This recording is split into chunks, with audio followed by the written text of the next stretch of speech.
aí, povo bonito, tudo bem com vocês? Eu espero que sim. Sejam muito bem-vindos a mais uma aula de geografia do meu canal. Eu sou o professor Samuel. Essa aqui é a aula número 3 do conteúdo da litosfera terrestre, tá? Se não olhou a aula 1 e 2, vai dar uma olhada que ela tá bem objetiva, bem legal para vocês, tá? Nessa aula aqui nós vamos falar da teoria da deriva continental e das placas tectônicas e também vamos ver os 3 tipos de bordas, limites de placas tectônicas e sua influência na superfície terrestre. Os objetivos da aula são compreender como era a configuração dos continentes em tempos remotos, então há milhões de anos, e conhecer a teoria das placas tectônicas. E claro, faltou aqui, né, último ponto, conhecer os tipos de bordas, limites. Pessoal, sobre a teoria da deriva dos continentes, ou teoria da deriva continental, é o seguinte. Em 1902, um cara chamado Wegener, ele apresentou essa teoria e disse o seguinte, que há cerca de 200 milhões de anos, todos os continentes que hoje existem e estão separados formavam um continente só, uma massa única de terra. E este supercontinente se chamava Pangeia, que significa todas as terras. E se existia um único continente, existia também um único oceano que se chamava Pantalassa. Pantalassa significa todas as águas, tá? E aí, pessoal, que justificativas ele usou para dizer que de fato existiu essa Pangeia? Anotem o nome desses dois nomes e acrescentem o que é. Anotem o nome do cara que apresentou a teoria e o ano. Anotar sempre, porque eu sempre digo, o que eu boto nos slides não basta. Vocês precisam escrever mais por conta, ok? Seguindo, então que justificativa o Wegener usava? Ele dizia que há um encaixe perfeito entre a África e a América do Sul. Gente, de fato, se vocês pegar um mapa, a América do Sul encaixa perfeitamente na África. Isso não é coincidência, tem um porquê e este é o porquê. Ter existido a Pangeia, tá?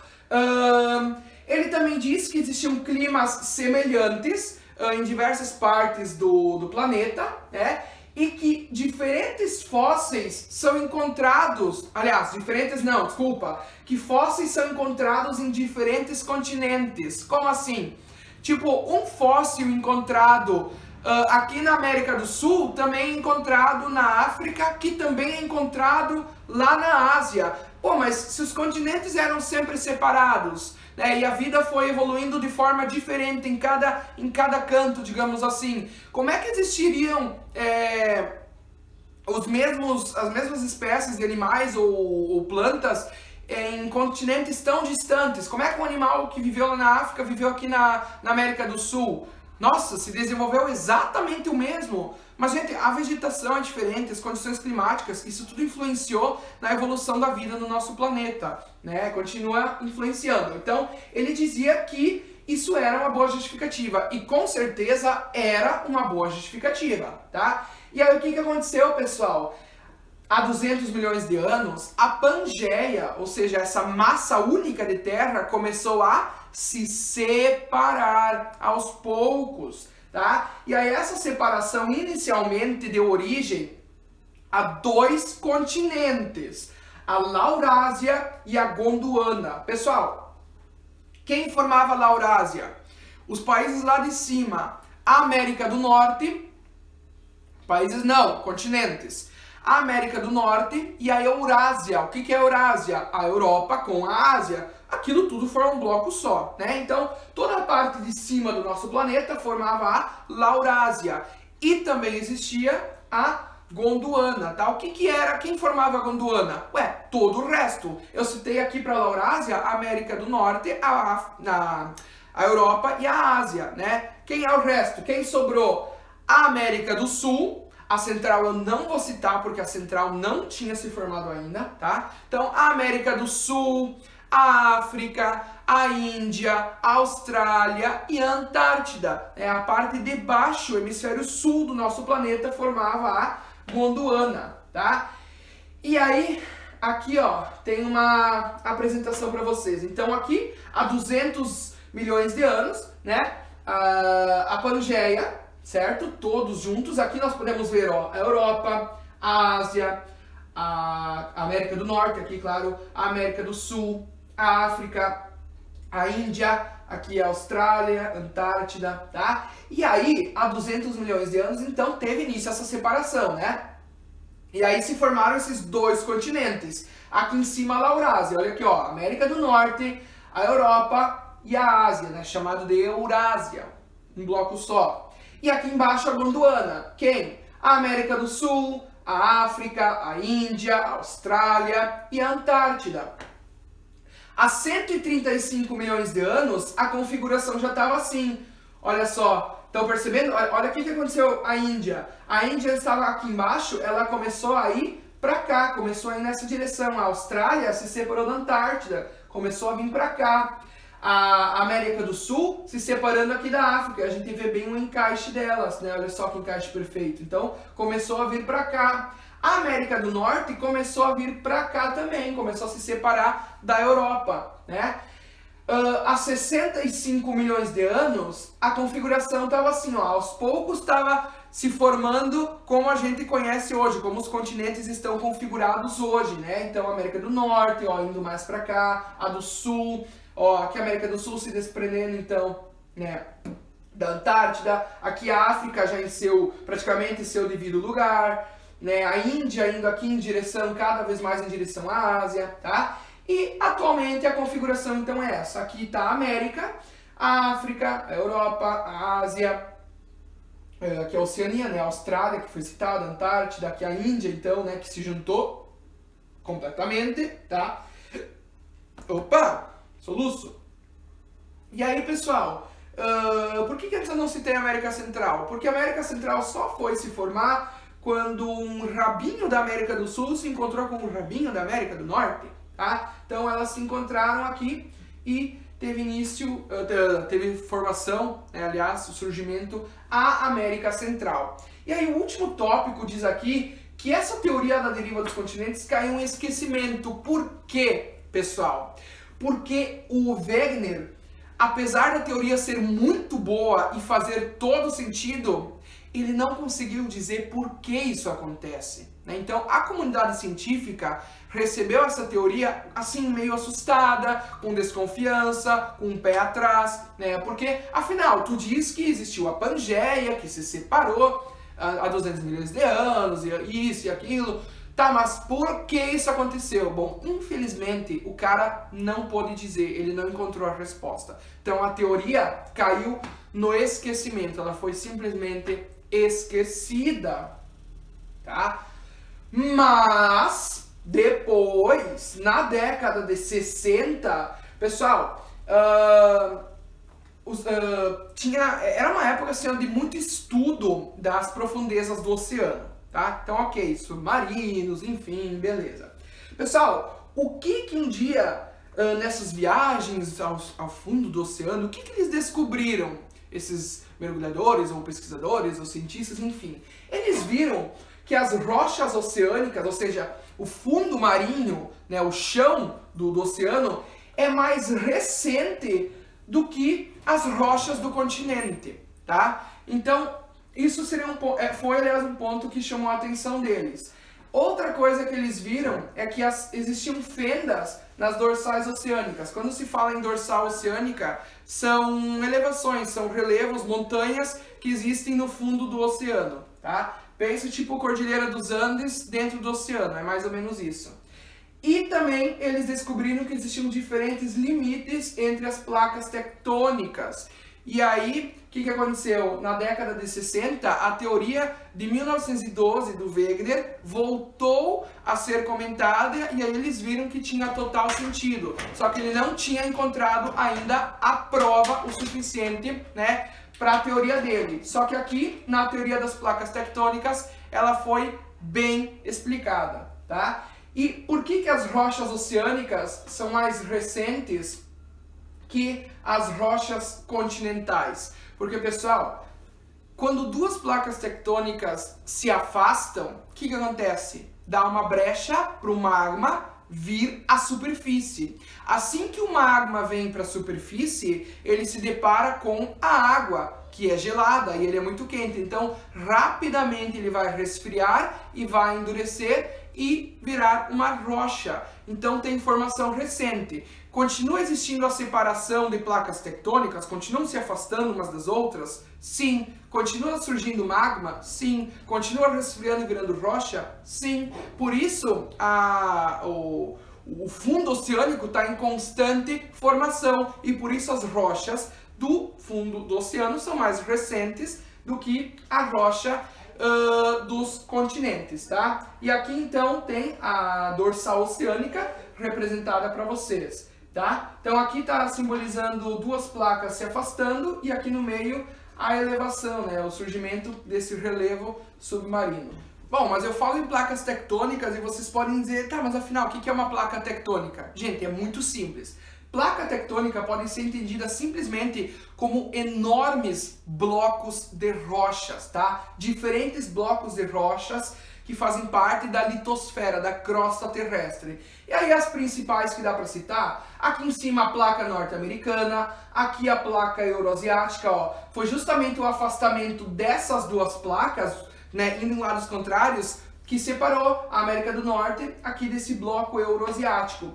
Tem aqui a placa sul-americana, né, que é a qual o Brasil está inserido. Aqui a placa de Nazca, né, e aí a placa de Nazca se choca com a placa sul-americana, e aí dá origem a quem? A Cordilheira dos Andes, tá? Aqui tem a placa indo-australiana, tudo isso aqui. A placa indo-australiana foi o que fez com que a Índia fosse em direção à Ásia. E aí quando a Índia começou a se chocar com a placa euroasiática, o que aconteceu? Choque causou a elevação da crosta. E o que existe aqui? A Cordilheira do Himalaia, onde está a maior altitude do planeta, que é o Monte Everest, né? Tem então, bom, aqui a placa do Pacífico, claro, né? Aqui a mesma. A placa das Filipinas, a placa antártica, placa africana. Tem aqui também, acho que é a placa da Somália, ganhou esse nome, que está causando, não, acho que não é bem perceptível ainda, afinal se movimenta um pouco por ano, né? Mas com o tempo a Somália, aqui na costa leste africana, vai se separar do continente, né? Então ela está indo para cá, ela está vindo nessa direção aqui. Tá? Então acho que vocês conseguem ver as flechas. Flechas contrárias são placas que pegam caminhos inversos, se separam, né? E aí aqui no meio, olha só, justamente aqui no meio onde elas se separam, surge a dorsal oceânica, que é essa elevação no fundo do oceano, tá? Aqui, de novo, representadas as placas tectônicas com um adicional. Essas coisinhas vermelhas que vocês estão vendo são os vulcões ativos no mundo.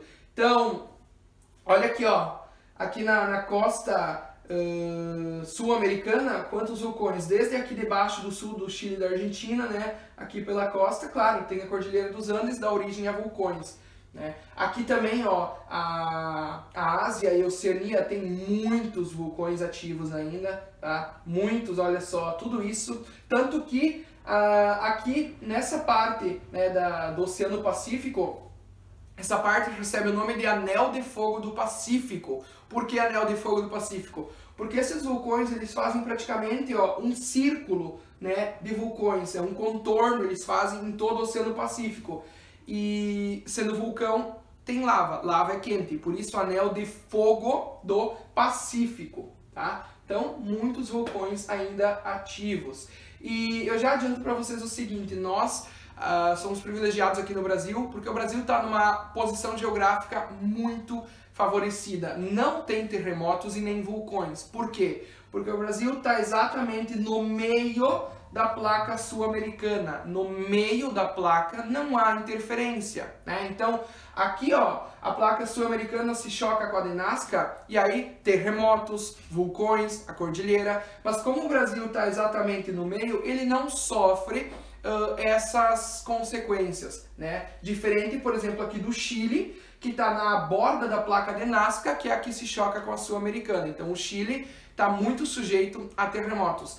Tanto que o pior terremoto da história, se não me engano, foi no Chile, eu não lembro agora os dados certos, foi acho que em 1960, ou na década de 60, mas acho que foi exatamente em 60 e foi 9, alguma coisa, acho que na escala Richter, e foram milhares de mortos, tá? Tanto que esse terremoto do Chile, acreditem, foi tão forte que causou tsunami que chegou até aqui na Ásia. Então atravessou todo o Pacífico e chegou até aqui, né? Tão forte que foi esse terremoto. Bom, por fim, agora nós vamos ver então as bordas ou limites das placas tectônicas. Pessoal, existem 3 tipos, como eu já falei antes. Os limites convergentes. Quando algo converge, significa que se choca. Então, placas de limites ou bordas convergentes são aquelas que se chocam. A partir do momento que se chocam, vocês têm que entender que tem muita força, muita pressão, muita energia envolvida, tá? Então, o que acontece? Ó, nesse choque das duas, uma acaba empurrando a outra para cima, tá? Acaba amassando, acaba deformando a crosta terrestre, fazendo com que uma se eleve, tá? À medida que a outra vai afundando, né? Vai indo por baixo. Então, o que acontece? Quais são as consequências de um limite divergente? O surgimento de cadeias montanhosas, grande possibilidade de terremoto, grande possibilidade de vulcão, tá? Qual o limite convergente mais próximo que a gente pode citar? O que eu acabei de falar, a convergência entre a placa de Nazca, ali na borda do Chile, e a placa sul-americana, né? Então as duas se chocam e dão origem à Cordilheira dos Andes.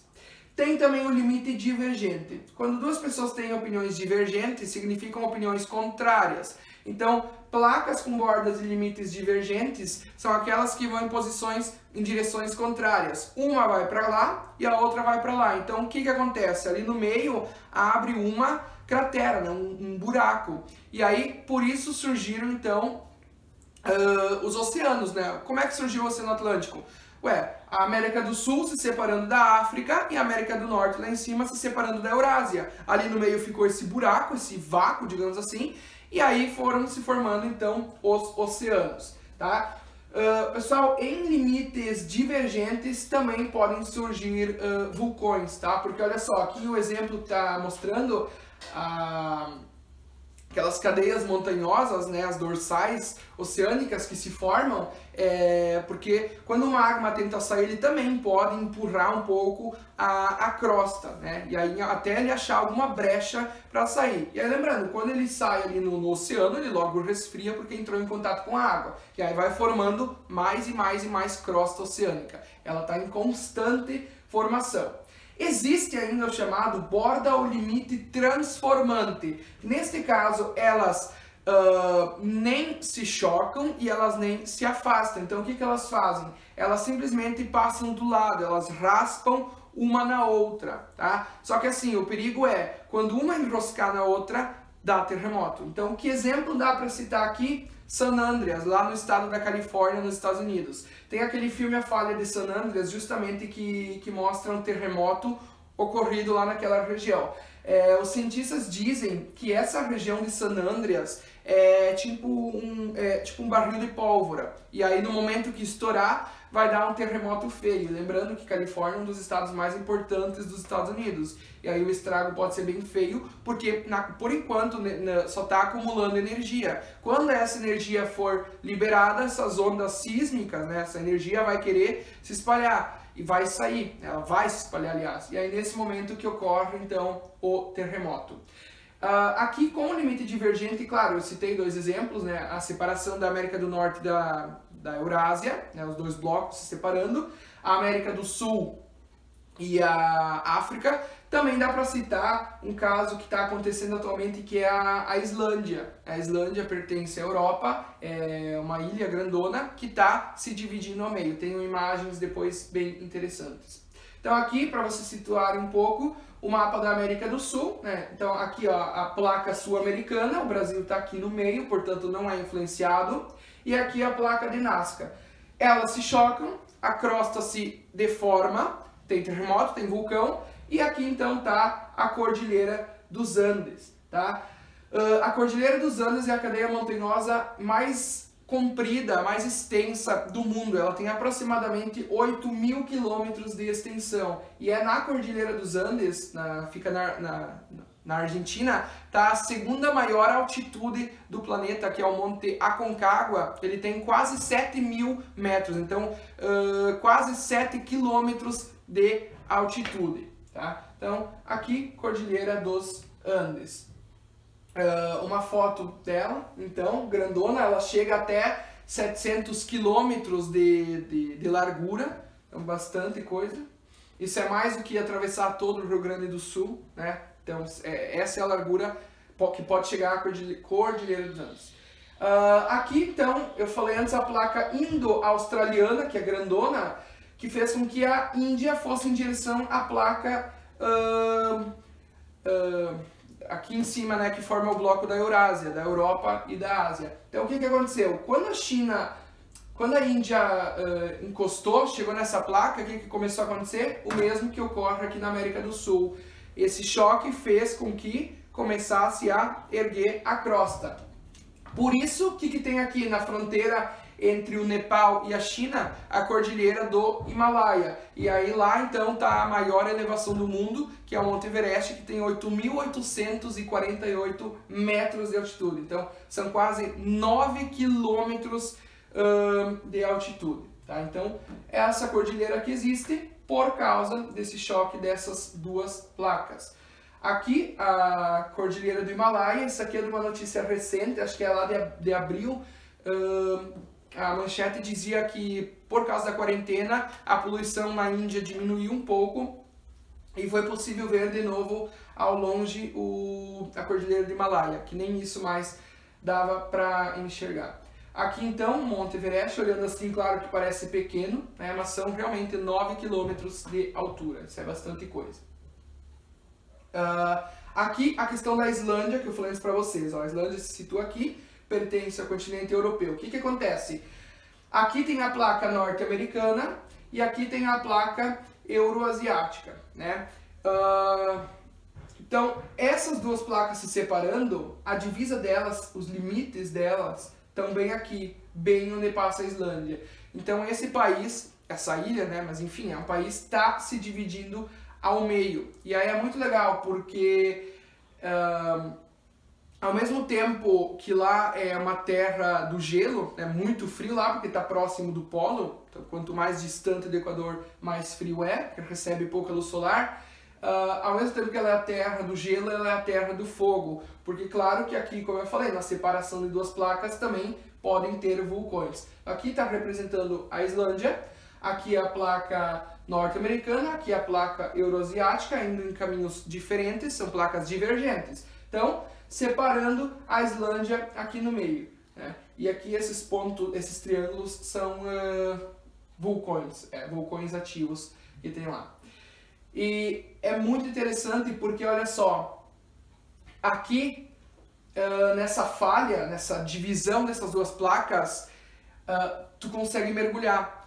E aí, neste lado aqui, tem uma placa e nesse lado aqui tem outra placa, né? E a gente pode ver bem que elas estão se separando. Antes eu falei para vocês, o que é uma placa tectônica? É um enorme bloco de rocha. Então, aqui tem um bloco de rocha e aqui tem outro. Então, placa norte-americana, placa euroasiática. Tem um pedaço, né, dessa fenda ali que tu pode fazer o seguinte: uma mão tu pode encostar numa placa tectônica e a outra mão tu pode encostar em outra placa tectônica. Por quê? Porque elas ainda estão em processo de separação e vai continuar, não tem como parar, né? Mas vai ser possível para sempre fazer isso de encostar a mão numa placa e a outra mão na outra? Não, porque elas se separam cerca de 2 a 3 centímetros por ano. Então o que vai acontecer daqui a pouco? Tu vai ter a mão numa placa e na outra tu não vai mais alcançar. Claro, né? Seguem se separando. Aqui também, então, ó, dá pra ver que ele já tá meio que se esforçando ainda para conseguir ter a mão em duas placas. Então, realmente, todo esse paredão rochoso que vocês estão vendo aqui são placas, é uma placa tectônica, aliás. E aqui, então, tá a outra placa tectônica em limites divergentes. E eu esqueci de falar antes para vocês, eu acho. O que causa a movimentação das placas? Elas estão em cima do magma, né? O magma está em constante movimentação. Então, esses blocos de rocha, eles vão se movimentando de acordo com a direção que o magma pega, né? Que direção que o magma vai. Então, se isso aqui é um bloco de rocha e aqui é o magma, o que acontece? Aqui está a placa tectônica. Então, se o magma se movimenta para lá, a placa simplesmente vai indo junto. Ela acompanha. Isso causa a movimentação dela, então. Sobre a falha de San Andreas, falei antes para vocês, no estado aqui da Califórnia, bem no oeste dos Estados Unidos, né? E aqui mais ou menos passa a falha de San Andreas, ó. Nessa localização aqui. Aqui é o mapa físico do estado da Califórnia e aqui a falha, então. Lembrando que ela está ali acumulando energia. Então, ó, aqui está mostrando a direção nas flechas, uma vindo para cá e a outra para cá. Então, são limites transformantes, elas raspam uma na outra. Tá? Aqui uma foto, então aérea, da falha de San Andreas, dá para ver aqui, ó, aqui é uma placa, aqui é outra placa e aqui no meio tem a falha delas. Aqui, outra foto, também dá para ver, né? Tá um buraco, tá ficando fundo aí, e o ruim é que não dá para prever bem a ocorrência dos terremotos, né?